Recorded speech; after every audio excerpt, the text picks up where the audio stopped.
Good afternoon, y'all. Ryan McGough, the bodybuilding businessman and real estate investor. Please like and subscribe and share the wealth, share the channel. That is truthfully how it all happens, how you build things, man. You got to have people and partnerships and groups and help me reach more people. If I've helped you at all. If not, I guess it's okay to just sit back and listen in then. Talking a little bit about my telecom company and telecom. One thing, it's kind of on the horizon of what we're doing, and kind of a thing that happens a lot, and I've talked a little bit about it before, is just going from the original phases of getting work, building, going and getting work from the people that are doing it, just contacting a lot of other people, calling people.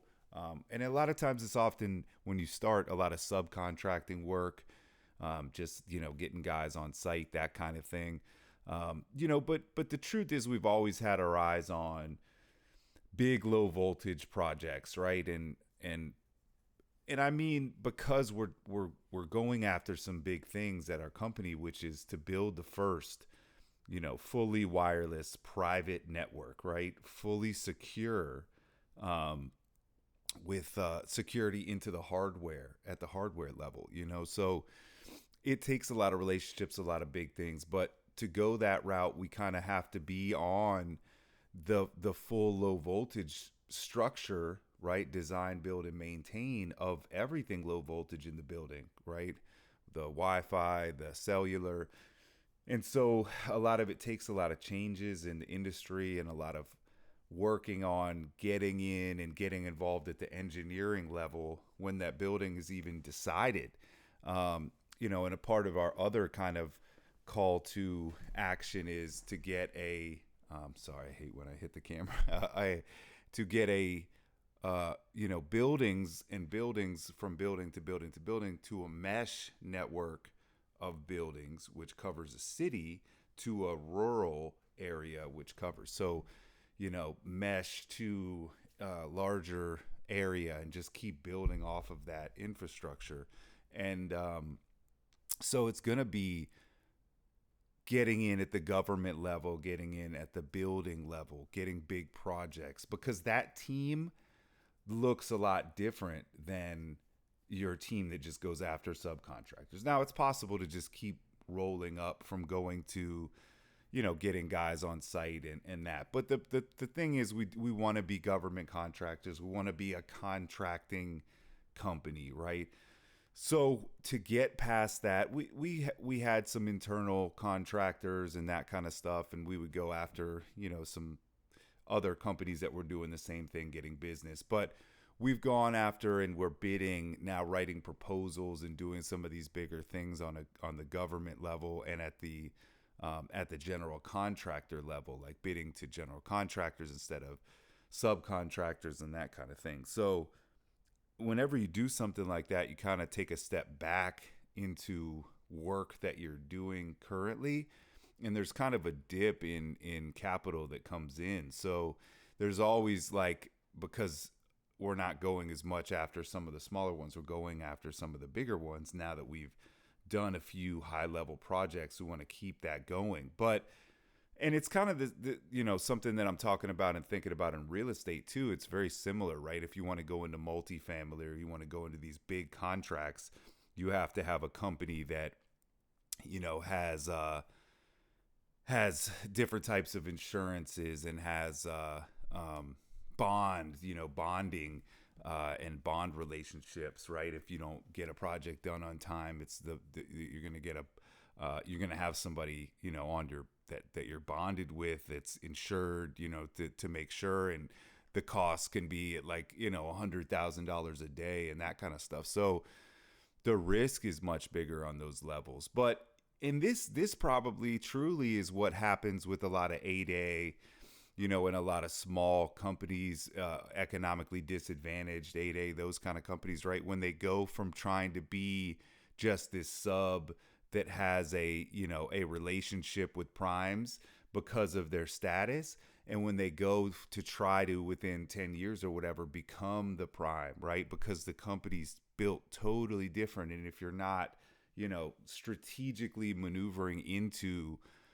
sub to prime, right, it's going to be very hard when those statuses get taken away. And so that's one big thing why a lot of companies don't make it from small to big or sub to prime and that kind of stuff. So I've set up so I always have some different streams of income coming in, but I could imagine, unless there was a big infusion of capital for us, which I didn't take any capital, and I truly don't want to give any of the company away because I just want to run it the way I want to run it, and I'd rather give pieces away to executive level officers in our company.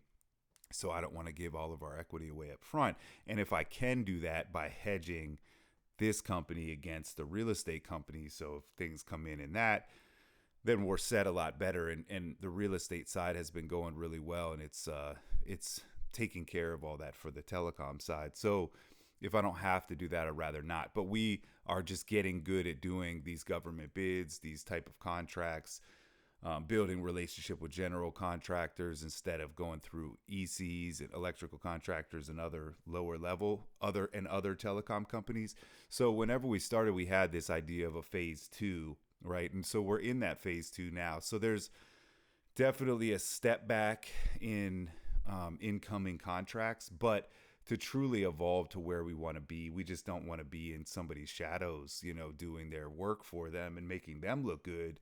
We do want to be in telecom, the company that is, in charge of all the low voltage, all the networks within this building, and that's where we want to be, and for good reason, because we have some really, expansion and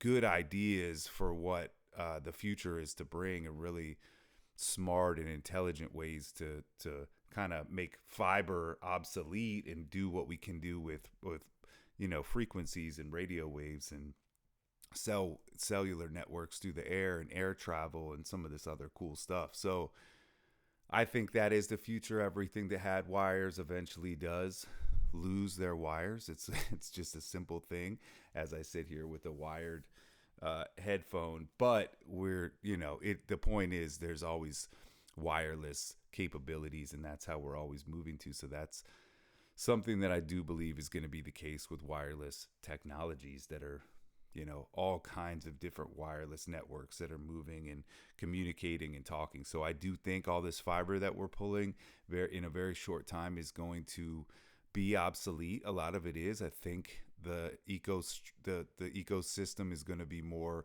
wireless fed, as they're launching Starlink up above us, right? A mesh network, right? And it's not surprising that they are. I was projecting and thinking that it would be a mesh network of infrastructure here that would bring cellular signal, and it would bring to buildings. But we've never kind of made that connection from an external system of antennas and an external system of towers into the building, right? It's always just kind of, because that we have those, but they're very low level repeater systems, right? They bring in, there's a lot of noise, right? I think that could be a lot more controlled, and it could get a lot better, and we could attach more networks to that infrastructure, but it's not there yet.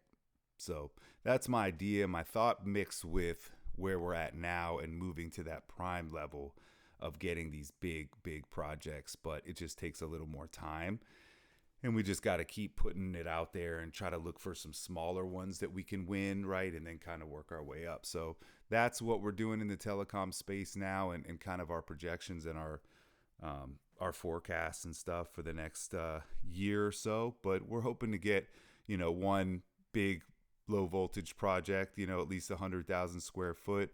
And then we're looking to get a few, 100,000 to 500,000 square foot cellular or emergency responder radio networks for this year too. So that's in the pipeline. I think if we can get one big one this year and a few, small DAS projects, that's all us, that we're really going to be good for year two. So Yeah, that's the thought. And again, if you found something valuable, you have anything to say about that, or you want to work together on something, let us know and let me know. And we'd love to help and share value however we can.